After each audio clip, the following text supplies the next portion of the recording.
Hey everyone, welcome to another edition of the Dan and Joe Sports Show. As always, I'm Dan. And I'm Joe. Joe, the biggest story out there in the world of college sports is the Jim Harbaugh sign stealing scandal, and I know it's getting a lot of publicity in other places, but I got to say that I just frankly don't care. I think to me it's not a big deal. I see it as a lot of coaches have done this over the years. They hire scouts that go get sent out to watch other teams. They'll go to their spring games. They're sitting there trying to steal signs. That's why you'll see the big towels come up or people hiding their faces. And I understand that Michigan, I guess, took it to the next level by them having a staffer that is actually going to all these games and sitting on both sides of the sidelines to see what they're doing. But in my mind, you've got someone that has risen to the level of being a major head coach based almost purely on the fact that he did it, and Brett Venables. And I guess he's done it a little bit more cleanly, so nobody's talking about it. But I've watched games where he was Clemson's defensive coordinator and in ones where he's been Oklahoma's head coach, where it's obvious they know exactly what the other team's doing. And I'll give you the best example ever, which was in the 2018 national championship game with Alabama and Clemson. Tua throws a pass to a seemingly wide open receiver, and for no reason, a safety that isn't even looking at it turns off the guy that he's guarding, runs 30 yards across the field, and intercepts the pass for seemingly no reason. There's no way he should have known it was there, except that they knew exactly that's what the play call was. Right. No, that's case in point. And I feel like building off of that point, anybody that has an issue with this story to me is just completely overreacting. I don't understand why this is a story at all. I feel like anybody that has a competitive advantage over their competition, I give them credit for finding that advantage. I don't think there's anything illegal about this, in my opinion. And with technological era that we live in this day and age, I really don't see this that drastically different than studying film and watch. I mean, I was at the Auburn, That's Alabama Iron quote Bowl. unquote. Sorry, go ahead. I mean that the film study is a quote unquote competitive disadvantage if we or advantage if we really want to call it like it is that people 50 years ago didn't have. And so I don't understand why suddenly there's an issue now. And then I know another point we were talking about before the show. I just really highly prefer how the NFL does it with the quarterbacks getting to play in the microphone and they're not just having to look to the sideline, because I feel like it's always so elementary to me when I see these 22-year-old men looking to the sideline like they don't know what to do. Like let them Mm-hmm. play. My goodness. Well, exactly. I mean, I think this, if anything, will facilitate that for it to get sped up. I mean, there's a lot of high school games now where people are getting comms into the quarterback's helmets and telling them the plays. And so, I mean, in my mind, now just if you do that, then this isn't going to be an issue anymore. Just fix it. It's a very easy fix. They already have the technology for, and I just don't care. Right. And like you said, it speeds up the pace of the game. Like so many drives to me kind of lull as far as the pace because they're looking to the sideline, and I just think this, allows the plays to come out faster when if you have the NFL model. And so, yeah, hopefully that this will spur that change. Yeah, I mean, I always think of the gif of the meerkats looking over. That's what it always looks like to me when you have the 11 guys on the offense look over to the sideline and see what the coach is going to call. Yeah, it just looks like incompetence to me, and I just think that these guys, at this level, they know what they're doing, and the coaches need to trust them. And I think that also, honestly, it's gotten kind of silly with all the signs anyway. Yeah, exactly. So, I mean, I just consider this a non-story, and anybody that thinks that the NCAA, which has over and over again show that icebergs move at a faster pace than it, are going to do something to Michigan to keep them out of the college football playoff, are completely foolish. Exactly. Um, Speaking of foolish, Joe, I think it's been shown over and over again that when you have chances to take out Alabama early, you got to score the touchdowns, especially in the red zone. and you got to bury them when they give you the opportunity. And Tennessee had the chance to not just beat Alabama, but to put an epic beating on them and get them 2 years in a row and be one of only 3 programs that would have beaten them 2 years in a row in the entire time that Saban's been there. LSU did it in 2010 and 2011, and then, of course, Ole Miss did it in 2014 and 2015. And early on, Tennessee had 2 chances where they had first and goal, and they had to settle for field goals. And even though they were ahead 20-7 at halftime, in my mind, I knew there was a great chance that Alabama would come back and win because I've just seen that story too many times. Right. I remember looking at the score when it was 20-7, and I was just thinking to myself, Tennessee's in good shape, but I just had this eerie feeling that Alabama was going to come back very similarly to how they did. Yeah, I mean, the only team that I've seen that really missed out on those red zone opportunities and got the dub against Alabama was Texas early this year. Texas beat them 34-24, but that game could have been way worse than it was. I mean, Texas blew, I think, 3 red zone opportunities in the first half, and that's really the exception to the rule right there was the fact that Texas was able to get that win. Mm-hmm. Precisely. Usually that's just not going to happen against Bama. Absolutely not. But, I got to say this. Last year or 2 years ago when Alabama made the college football playoff, you and I said that was probably Saban's best coaching job. Well, this is, I think, an even better coaching job by him because he doesn't have anyone on defense that's even close to Will Anderson, and he doesn't have anybody on offense that's even in the same hemisphere as Bryce Young, John Mechie, or the Ohio State transfer wide receiver that they had. I mean, and then running back, I mean, they're very low on the totem pole in terms of running back. I mean, Jace McClellan might be the worst running back they've had at Alabama the entire time Saban's been there. Yeah, that's a good point. Like, you've had teams where you had a very pedestrian quarterback at Alabama through the years, but they always had maybe like a strong receiver, like an Amari Cooper, or like, outstanding running backs. And so this is different this year for them to be able to do it where they are kind of just okay at a lot of the skill positions. Right. I mean, Jameson Williams is who I was trying to think of. They don't have, they don't have a real dog, as Junior Rosedream would say, at any of these positions. I mean, I think McClellan's a decent running back. Jermaine Burton is someone that we knew that was talented and is really elevating his game, but he's still not somebody that's going to be a first-round draft pick. I mean, probably I would say of their offensive skill players right now, not including offensive line, probably he'd be the best one in terms of drafting, but I would doubt that I'd even see Jermaine Burton get drafted before the 3rd round, I would think. Yeah, he's not, the typical number one receiver that you are accustomed to seeing at Alabama through the years. And so, yeah, I mean, it's definitely credit to Saban.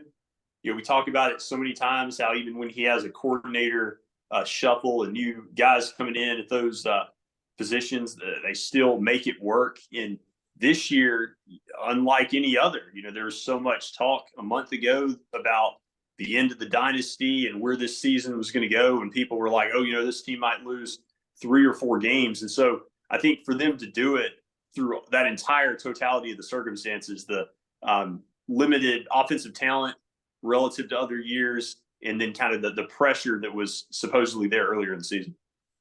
No, I mean, it's been very good. And their second halves have been incredible. I mean, you think about Ole Miss, you think about this past week against Tennessee, and they have dominated second halves, and that's the mark of a well-coached team. Yes. They're finding ways to win, and what do they say? It's a scoreboard business. Absolutely. And a lot of people gave Milroe a lot of hell early in the season. I mean, people were calling for him to get benched after the Texas game, and then he didn't get to play at all against South Florida. And I mean, you look at him right now with the way he's playing, he's an upper middle tier SEC quarterback. Now, of course, this is a year where the league is soft on quarterback talent, but he is someone that has got really good legs and he throws a great deep ball. And when you have, even though the skill position players are not like what we've seen in the past, they still have a good amount of talent there. When you have people that can be really good deep, if you have somebody that can throw a good deep ball and they can, scramble around enough to keep him open, then they'll have a chance. Yeah, I mean, his escapability factor to me, is the reason you definitely want him to be the quarterback, and his arm talent is there, and so there's all the potential there, and so I think that we said it earlier in the year, you had to start him, and so it's just a matter of time him kind of figuring it out, and I feel like he's doing it more than sufficiently, and giving this team a great chance to still win the West if they can just get past LSU.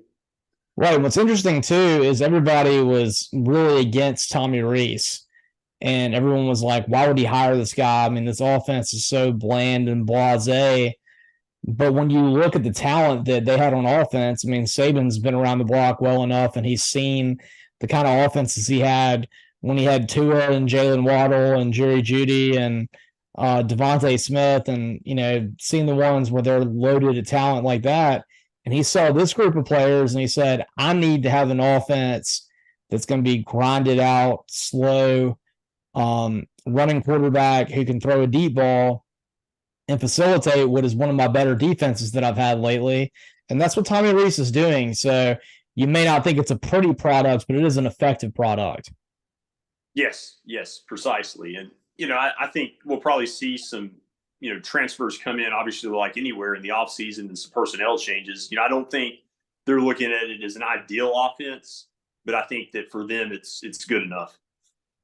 And, the next question that I have with this is, I hate to say it, I wanted to give Joe Milton a lot of chances. And before the season, I predicted Tennessee to win the national championship, and I thought Joe Milton was going to be.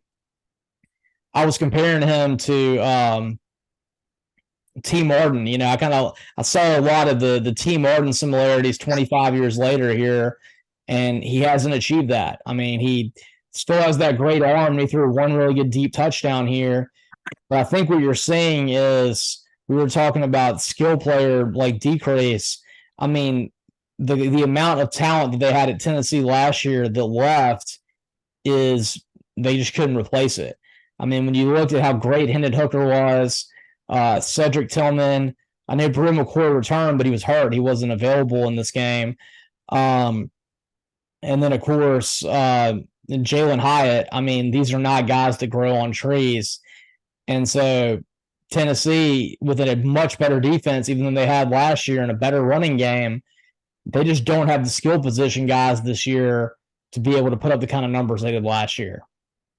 That's true. I mean, you see all the talent, I feel like, from Milton, but you just don't see enough players. And also, he really wasn't able to take the league maybe as much by surprise this year, since he had to play in the Orange Bowl last year at the end of the season. There's a little bit more film out there, for him than there would have been otherwise. Right. And, I had said before the season that Milton may be the greatest backup quarterback in the history of the college football from a resume standpoint. But the bottom line is he's been the backup at 3 different places, and there's a reason for that. Well, that's true, too. So you got to look at it on both sides of it. But, for Alabama, that was a huge win. I mean, at my birthday party last weekend, I had some Alabama fans smoking cigars there because they were that excited about the win right there. And that was a really dominant performance in the second half. And, it sets up for, yet again, LSU and Alabama being the game of the year in the SEC West. Right. I mean, just as it always is, it seems like they always find a way for that game to mean something. Absolutely. Joe, a game that meant something and, had a lot of Ole Miss fans worried, a lot of Auburn fans excited, ended up as a huge win for Lane Kiffin. He went on the road to Auburn, a place where he had not won yet as a head coach, and did something that Ole Miss football hasn't done in over 70 years. I believe the last time that they had beaten Auburn 2 years in a row was 1951 and 1952. And I think they had only won 3 games total in Jordan-Hare. And they won a close game, 28-21. But what I thought was the most impressive thing about it was not just getting the win in the tough environment. It was winning a game that was more the way Auburn liked to play games. They played Auburn style of football and beat them at it. Mm-hmm. And that's what Ole Miss has done a lot this year. They've had a number of games where they were behind in the second half, or it was a one-possession game in the second half. Even going back to the Tulane game, the second week of the season. But they found a way each time, with the exception of Alabama. And I think that their ability to win in multiple ways. You know, the offense can be having a good game, or the offense can be a little bit shaky in the first half, and they can kind of get going in the second half. And I think we saw Dart kind of show that he's a gamer. You know, he had a turnover early, an interception, I think, but in that third, fourth quarter, he was very steady, had that just amazing run where he was able to, on like 2nd and 18 or 3rd and 18, pick up the first down and lead an important drive. And we've seen Quinshad and Judkins just get healthier finally and better as the season's gone on. And he was a shell of himself the first few weeks, but now he's suddenly looking like the Quinshad Judkins of last year. I mean, you could see that Judkins was back on the first drive of the game when Ole Miss is a 3rd and 22, and they run it off the left edge, and Judkins picks up 21 yards. And they're in Auburn territory, and it gives Lane a chance for what is a smart 4th and 1, which Judkins picks up pretty easily. I know that was the first drive of the game, but I thought that was a huge moment for Ole Miss when you think about what happened 2 years ago where Lane went for it, 5 times on 4th down in Auburn's territory and got none of them. And you compare that to having a 3rd and 22 with a couple of penalties that were crowd-induced, and Judkins goes and gets 21 yards. I mean, I thought that was an early backbreaker for the Auburn defense. Yes, I think that was huge for him to capitalize there. I think that, you know, Auburn had some plays they made on defense. We've seen all year they had a lot of talent there. And when it was 14-14 going into the second half, you know, Ole Miss is definitely concerned that, you know, the longer they allow Auburn to stay in this game on the road in that hostile environment at night, there's going to give it, you know, be a chance for Auburn to pull it out. But Ole Miss, you know, remaining composed in those situations, I think that's what I've seen, you know, change a lot for Dart between last year and this year is his composure. And I think that he's really smart when it matters most with the football. You know, he makes some mistakes maybe early, but in the second half, you know, a very clean game. And then I also want to compliment, you know, Zachary Franklin at wide receiver, and then also Trey Harris. I mean, they've been very good. You know, we were talking about Alabama earlier, not having the talent at the skill positions with receivers like they've had. Ole Miss really doesn't either, but a couple of those guys have really, I think, played better than expected. I think Trey Harris has been just monstrous. I mean, they really needed it when you look at the talent at wide receiver this year compared to the years past. Joe, I'll tell you something that, like, I've heard this stat before, and it never really dawned on me that much how important it was. But watching Auburn football this year, and you contrast it to Alabama football, how much of a difference it makes. There's been a lot of talk that I think it's like the middle of the second quarter to the middle of the third quarter are actually the most important part of football games and how you do. And Auburn, in both the games they've dropped at home, and actually the game against LSU, they were in the game for the first 20 minutes of it. And basically from from the beginning to the middle of the second quarter to the middle to the end of the third quarter, they couldn't do anything on offense, couldn't score any points. Happened against Georgia, happened against Ole Miss, and it happened against LSU. And, of course, the Georgia game, they were winning by 10 points. The LSU game, they had multiple chances in that period of time to get it to a one-score game, couldn't do it. And then in the Ole Miss game, it was tied for those 2 quarters. And Auburn got no points. They had six straight 3-and-outs in that time period. And that's why they lost the game. And so, I mean, the more I watch football, and especially this Auburn football team, the more I think that stretch of the game really is that important. No, it really is. I mean, that's that underrated stretch. Those positions add up, you know, through 60 minutes. I think that's definitely a compelling point. And is the narrative I've said all year talking about Auburn on this show, this offense is just so unrecognizable with what we've known about a Hugh Freeze offense. You know, with the exception of him being on the sideline, you wouldn't think he has any imprint on this offense. I mean, even going back to his days at Arkansas State, you know, it didn't matter who the quarterback was. He was always able to score some points, to be prolific, to move the football. You look at the quarterbacks that he had at Ole Miss, from Kelly to Bo Wallace to Shea Patterson, even recruited Jordan Teamu. And then you look at Liberty, what he did at the quarterback position. And granted, he had some good quarterbacks at those different schools.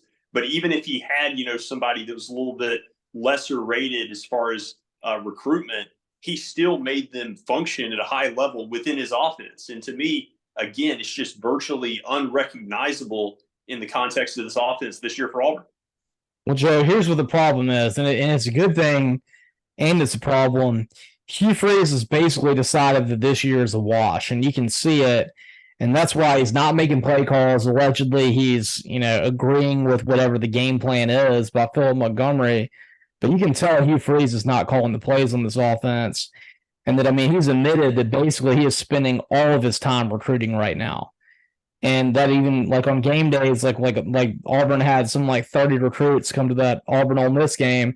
He didn't even join the team until 10 minutes before the game started because all he's focused on is next season.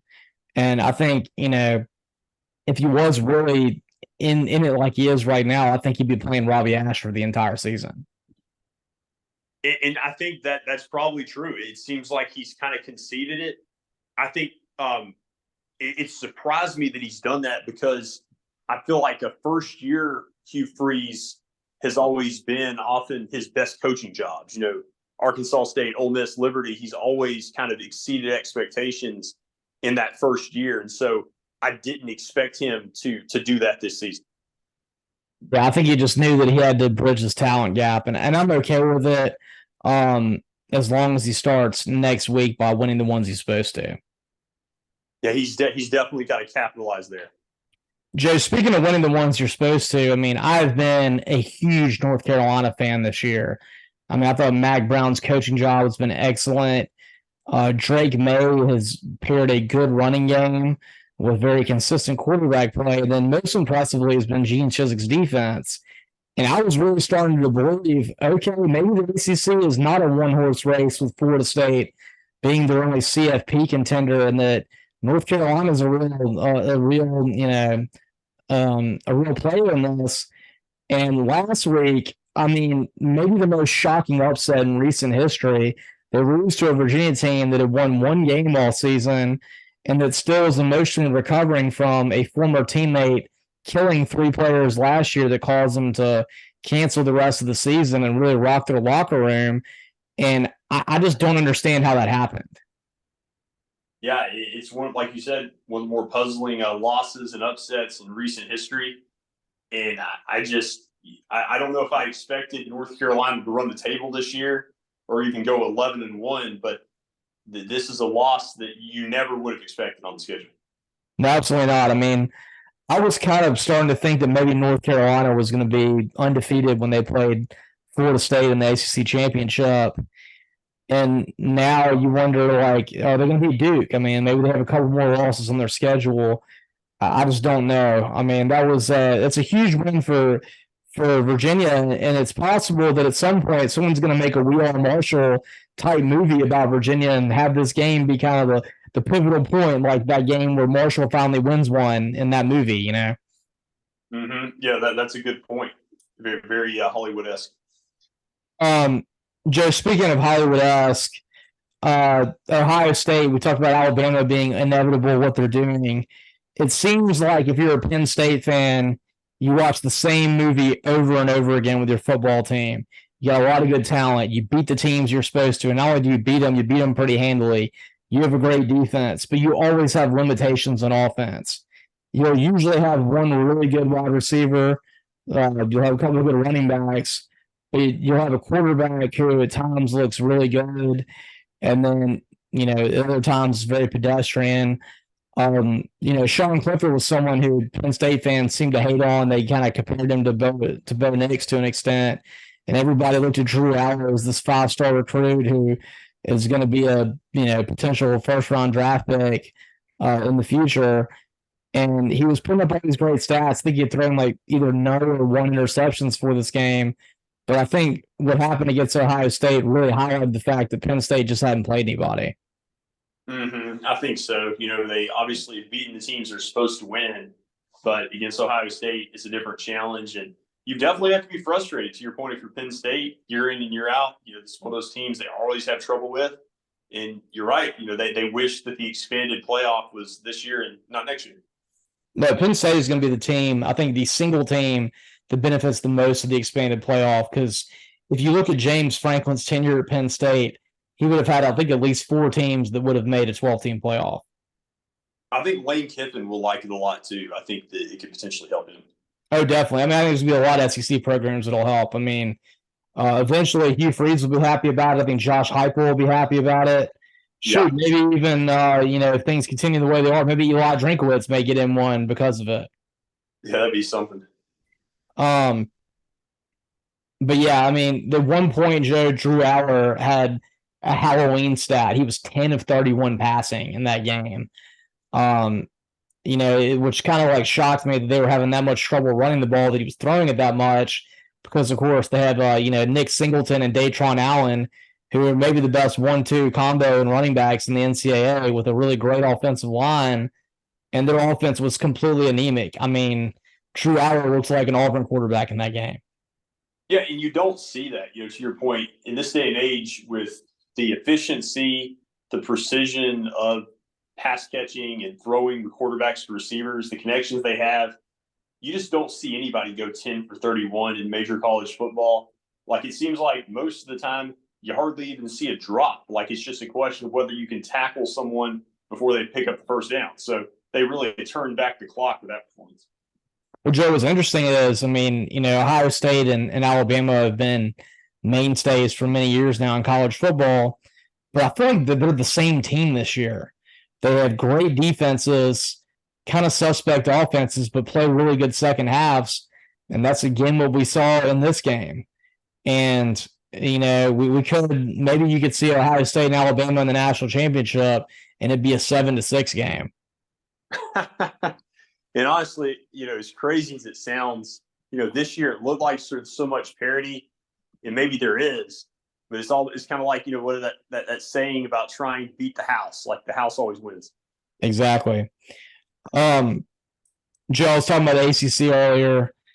Florida State had a really impressive win in a complete script flipping. I mean, we had a little party last weekend. You were there, and at one point, Duke was beating Florida State 20-17, and it was basically within like 5 minutes, suddenly Florida State's beating them 38-20, and it just flipped on a dime. And of course, Riley Leonard played in that game and got hurt again in the third quarter.